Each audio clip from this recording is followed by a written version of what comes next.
Hello dear soulmate, welcome back to my channel. If this is your first time of seeing my channel, thank you for stopping by. If you're a returning subscriber, thank you for watching. So in this tutorial, we're going to be learning how to make this cropped shirt that has a back opening and a waist belt at the back. It also have a collar, and if you're interested in learning this, please join me while we get started.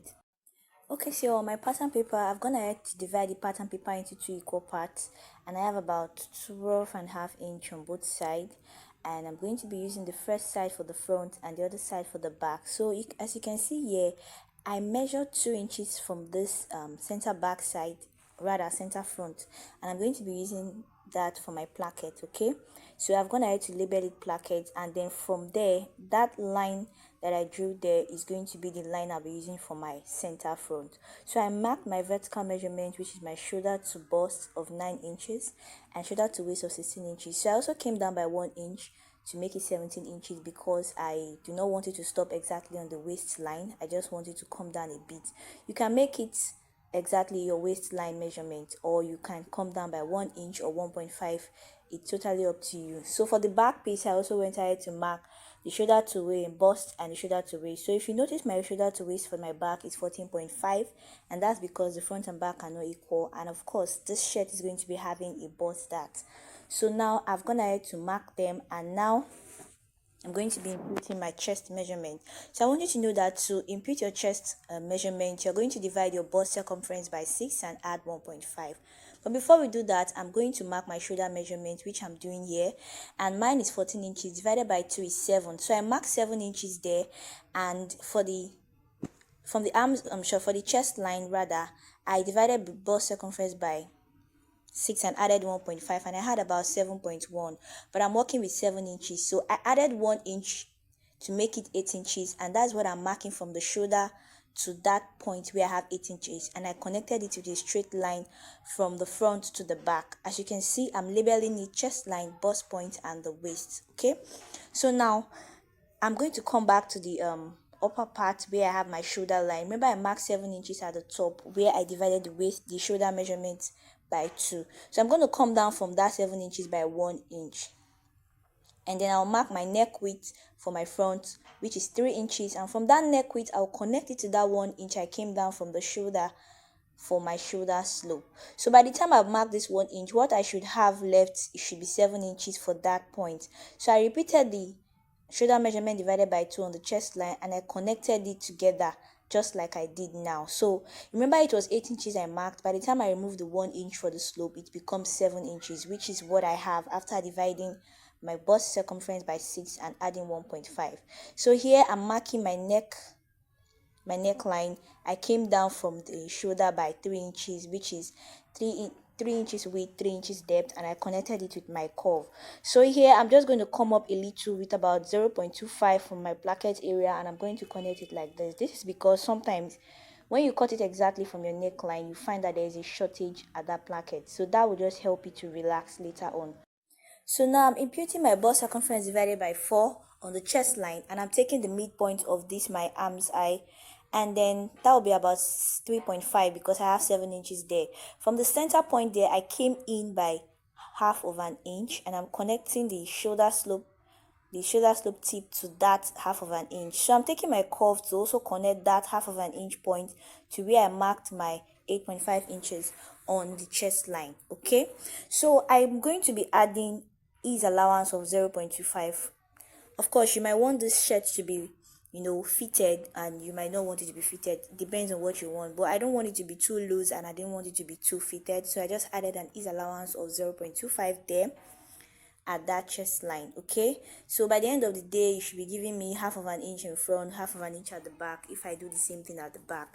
So my waist measurement divided by 4 is what I'm marking on that waistline, and I also added the same ease allowance there. Then I'm connecting them together like this. So take note that this cloth is not going to be having a dart.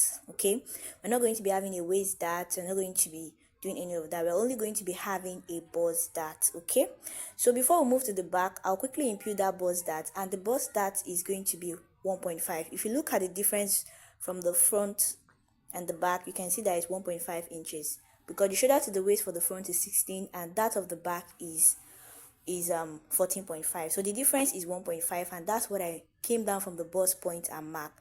So I marked the nipple to nipple measurement divided by 2, which is 3.5 on the bust line, and I came out by 1.5 inches.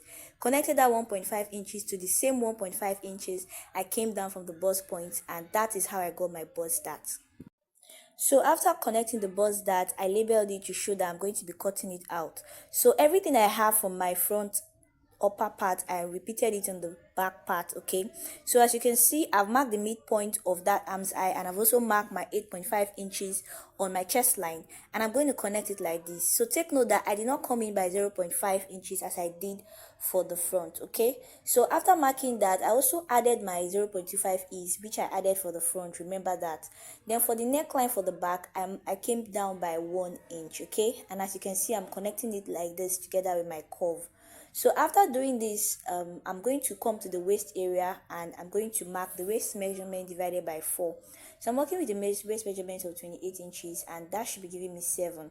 So also make sure you add the ease allowance for the waist as well, so that they can actually they can actually be equal, and they can actually give you a little bit ease there, but that is totally optional. Okay, so now for me to get that design at the back, the opening from the style that we are working on, they came down from that neckline with about 1.5 or 2 inches before putting the curve like this. But if you look at what I'm doing, I'm actually placing the curve from the neckline directly. Please, if you want to repeat what they did here, don't do it like this. Okay, just come down by 1 inch or 1.5 before placing your curve, and then connect it down to the waist. Okay, but mine, I just went ahead to connect it from the neckline, and that's because that's how I want it to be. So just do what you actually want, what works well for you. So for the belt that is around the waist, I just cut out a strip that is about 1.5 or 2 inches, and I made the tip of that strip to have a triangular shape like this. So as you can see, you're just going to add half of an inch allowance when you cut it on your fabric, and you're going to add half of an inch at the same line all through for the back there, which you'll be using to join the slit, and you're also going to be using it to fold that part. Okay, so you're going to be weaving this, or you're going to use your overlocker, so that when you fold it, it's going to look neat. As you can see, I've gone ahead to cut it out because we're not going to be using that part there. That will help us to have our opening. So if you find this tutorial very helpful, please give us a thumbs up, subscribe to our channel, and share our videos.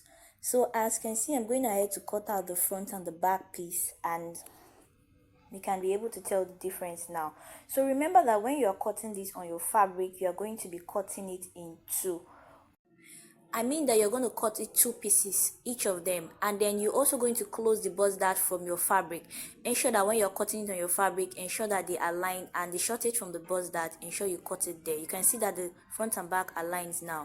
So I won't be making the collar in this video. I'll leave a detailed tutorial in my description where you can watch how to cut the collar for this dress. So if you find the tutorial helpful, do not forget to give us a thumbs up, subscribe to our channel, and share our videos. Thank you guys for watching. I really appreciate you.